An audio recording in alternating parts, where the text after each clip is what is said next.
We'll now hear from George Balbona. Mr. Balbona. Hey there.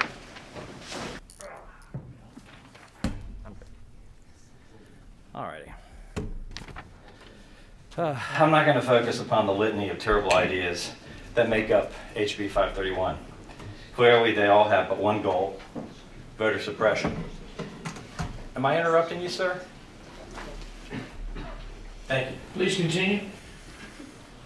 I want to speak about the legislators who support this abysmal bill. They're the usual suspects.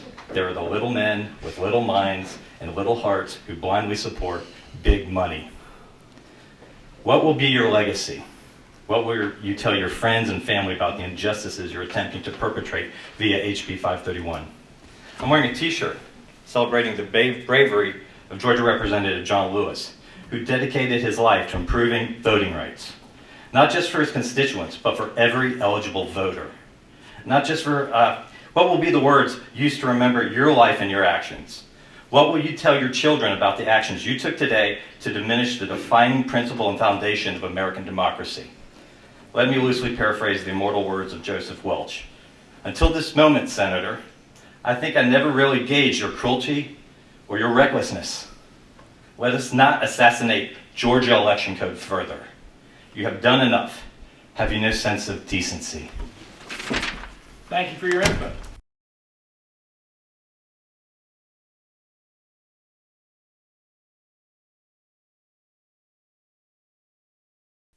And now live to the floor of the U.S. Senate here on C-SPAN 2.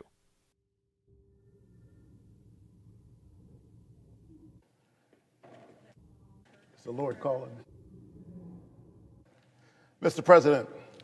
The Senator from Georgia. Mr. President, before I begin my formal remarks, I want to pause to condemn the hatred and violence that took 8 precious lives last night in metropolitan Atlanta. I grieve with Georgians, with Americans, with people of love all across the world. This unspeakable violence, visited largely upon the Asian community, is one that causes all of us to recommit ourselves to the way of peace, an act of peace that prevents these kinds of tragedies from happening in the first place. We pray for these families. Mr. President, I rise here today as a proud American and as one of the newest members of the Senate in awe of the journey that has brought me to these hallowed halls, and with an abiding sense of reverence and gratitude for the faith and sacrifices of ancestors who paved the way. I am a proud son of the great state of Georgia, born and raised in Savannah, a coastal city known for its cobblestone streets and verdant town squares. Towering oak trees, centuries old and covered in gray Spanish moss, stretch from one side of the street to the other, bend and beckon the lover of history and horticulture to this city by the sea. I was educated at Morehouse College, and I still serve in the pulpit of the Ebenezer Baptist Church, both in Atlanta, the cradle of the civil rights movement. And so, like those oak trees in Savannah, my roots go down deep, and they stretch wide in the soil of Waycross, Georgia, and Burke County, and Scriven County. In a word, I am Georgia, a living example and embodiment of its history and its hope, of its pain and promise, the brutality and possibility. Mr. President, at the time of my birth, Georgia's 2 senators were Richard B. Russell and Herman E. Talmadge, both arch segregationists and unabashed adversaries of the civil rights movement. After the Supreme Court's landmark Brown versus Board ruling outlawing school segregation, Talmadge warned that blood will run in the streets of Atlanta. Senator Talmadge's father, Eugene Talmadge, former governor of our state, had famously declared, "The South loves the Negro in his place, but his place is at the back door." When once asked how he and his supporters might keep black people away from the polls, he picked up a scrap of paper and wrote a single word on it: pistols. Yet there is something in the American covenant, in its charter documents and its Jeffersonian ideals, that bends toward freedom. And led by a preacher and a patriot named King, Americans of all races stood up. History vindicated the movement that sought to bring us closer to our ideals, to lengthen and strengthen the cords of our democracy. And I now hold the seat, the Senate seat, where Herman E. Talmadge sat. And that's why I love America. I love America because we always have a path to make it better, to build a more perfect union. It is a place where a kid like me, who grew up in public housing, first college graduate in my family, can now stand as a United States Senator. I had an older father. He was born in 1917. Serving in the Army during World War II, he was once asked to give up his seat to a young teenager while wearing his soldier's uniform. They said, making the world safe for democracy. But he was never bitter. And by the time I came along, he had already seen the arc of change in our country. And he maintained his faith in God and in his family and in the American promise, and he passed that faith on to his children. My mother grew up in Waycross, Georgia. You know where that is? It's way across Georgia. And like a lot of black teenagers in the 1950s, she spent her summers picking somebody else's tobacco and somebody else's cotton. But because this is America, the 82-year-old hands that used to pick somebody else's cotton went to the polls in January and picked her youngest son to be a United States Senator. Ours is a land where possibility is born of democracy. A vote, a voice, a chance to help determine the direction of the country and one's own destiny within it. Possibility born of democracy. That's why this past November and January, my mom and other citizens of Georgia grabbed hold of that possibility and turned out in record numbers, 5 million in November, 4.4 million in January, far more than ever in our state's history. Turnout for a typical runoff doubled. And the people of Georgia sent their first African-American senator and first Jewish senator, my brother John Ossoff, to these hallowed halls. But then what happened? Some politicians did not approve of the choice made by the majority of voters in a hard-fought election in which each side got the chance to make its case to the voters. And rather than adjusting their agenda, rather than changing their message, they are busy trying to change the rules. We are witnessing right now a massive and unabashed assault on voting rights unlike anything we've ever seen since the Jim Crow era.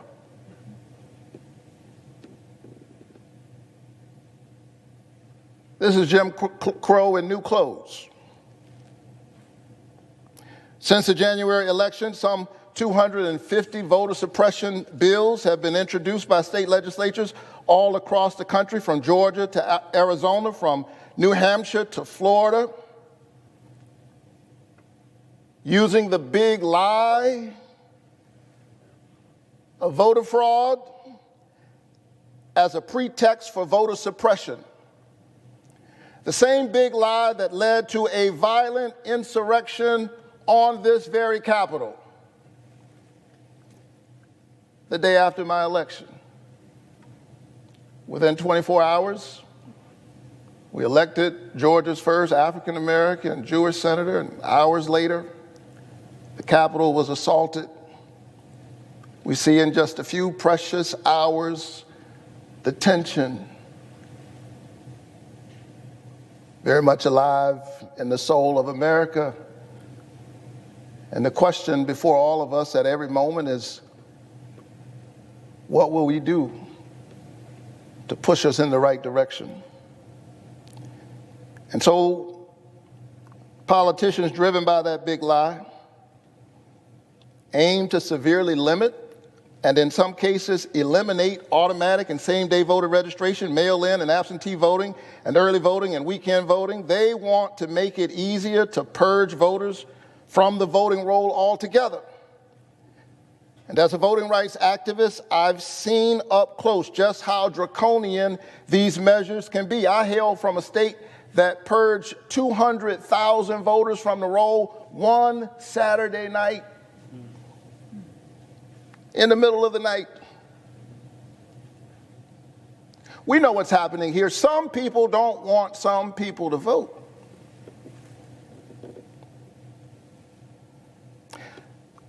I was honored on a few occasions to stand with our hero and my parishioner, John Lewis.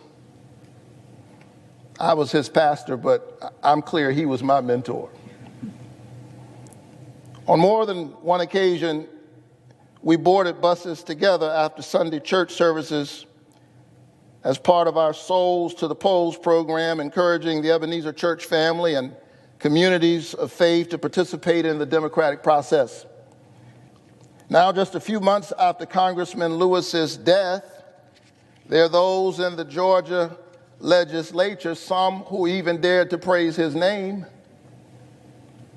that are now trying to get rid of Sunday Souls to the Polls, making it a crime for people who pray together to get on a bus together in order to vote together. I think that's wrong.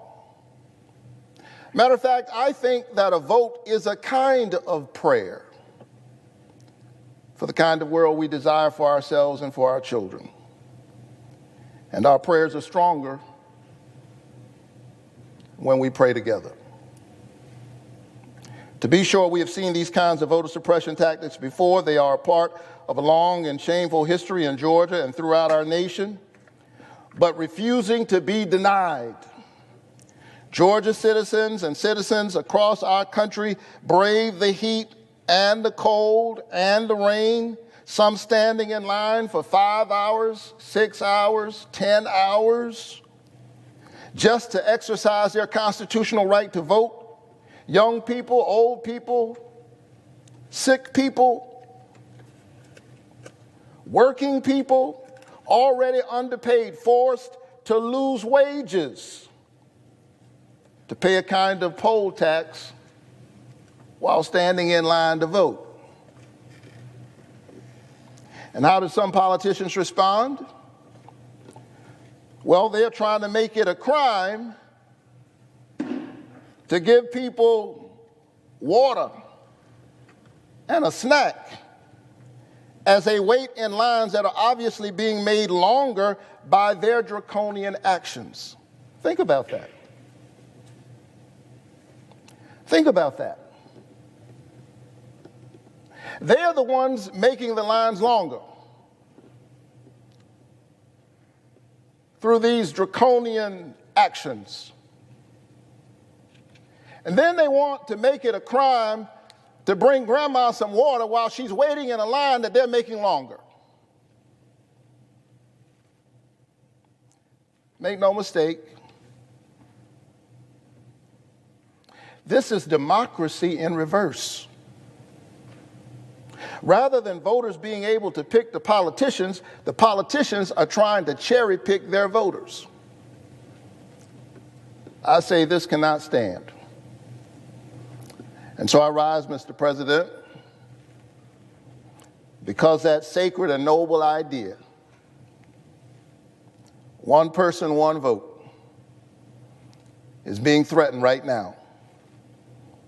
Politicians in my home state and all across America, in their craven lust for power, have launched a full-fledged assault on voting rights. They are focused on winning at any cost, even the cost of the democracy itself. And I submit that it is the job of each citizen to stand up for the voting rights of every citizen. And it is the job of this body to do all that it can to defend the viability of our democracy.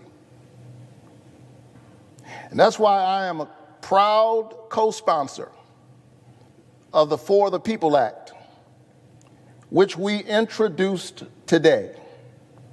The For the People Act is a major step in the march toward our democratic ideals, making it easier, not harder, for eligible Americans to vote by instituting common sense pro-democracy reforms, like establishing national automatic voter registration for every eligible citizen, and allowing all Americans to register to vote online and on Election Day, requiring states to offer at least 2 weeks of early voting, including weekends, in federal elections, keeping Souls to the Polls programs alive, prohibiting states from restricting a person's ability to vote absentee or by mail, and preventing states from purging the voter rolls based solely on unreliable evidence like someone's voting history, something we've seen in Georgia and other states in recent years. And it would end the dominance of big money in our politics and ensure our public servants are there serving the public. Amidst these voter suppression laws and tactics, including partisan and racial gerrymandering, and in a system awash in dark money and the dominance of corporatist interests and politicians who do their bidding, the voices of the American people have been increasingly drowned out and crowded out and squeezed out of their own democracy. We must pass for the people so that the people might have a voice. Your vote is your voice, and your voice is your human dignity.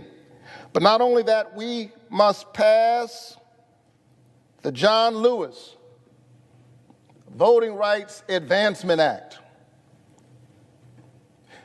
You know, voting rights used to be a bipartisan issue. The last time the voting rights bill was reauthorized was 2006. George W. Bush was president, and it passed this chamber 98-0. But then in 2013, the Supreme Court rejected the successful formula for supervision and pre-clearance contained in the 1965 Voting Rights Act. They asked Congress to fix it. That was nearly 8 years ago. And the American people are still waiting. Stripped of protections, voters in states with a long history of voter discrimination and voters in many other states have been thrown to the winds. We Americans have noisy and spirited debates about many things, and we should. That's what it means to live in a free country. But access to the ballot ought to be nonpartisan. I submit that there should be 100 votes in this chamber for policies that will make it easier for Americans to make their voices heard in our democracy. Surely, there ought to be at least 60 in this chamber who believe, as I do, that the four most powerful words uttered in a democracy are "the people have spoken." Therefore, we must ensure that all of the people can speak. But if not, we must still pass voting rights. The right to vote is preservative of all other rights. It is not just another issue alongside other issues. It is foundational. It is a reason why any of us has the privilege of standing here in the first place. It is about the covenant we have with one another as an American people, e pluribus unum, out of many one. It, above all else, must be protected. And so let's be clear. I'm not here today to spiral into the procedural argument regarding whether the filibuster in general has merits or has outlived its usefulness. I'm here to say that this issue is bigger than the filibuster. I stand before you saying that this issue, access to voting and preempting politicians' efforts to restrict voting, is so fundamental to our democracy that it is too important to be held hostage by a Senate rule, especially one historically used to restrict expansion of voting rights. It is a contradiction to say we must protect minority rights in the Senate while refusing to protect minority rights in the society. Colleagues, no Senate rule should overrule the integrity of our democracy. And we must find a way to pass voting rights whether we get rid of the filibuster or not.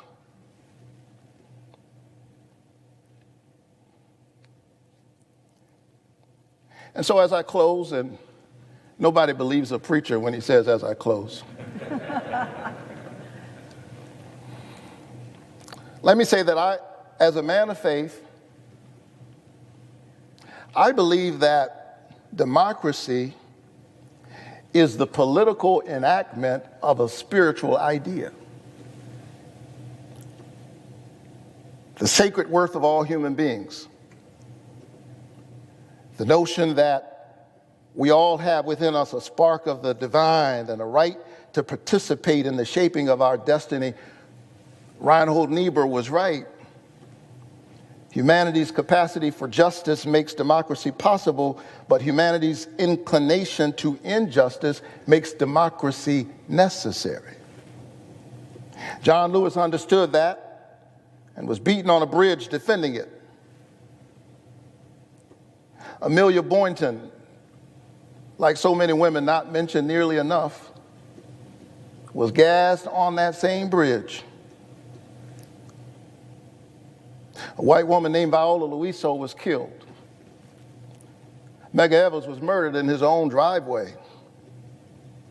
Schwerner, Cheney, and Goodman, two Jews and an African American standing up for that sacred idea of democracy, also paid the ultimate price. And we in this body would be stopped and stymied by partisan politics, short-term political gain, Senate procedure.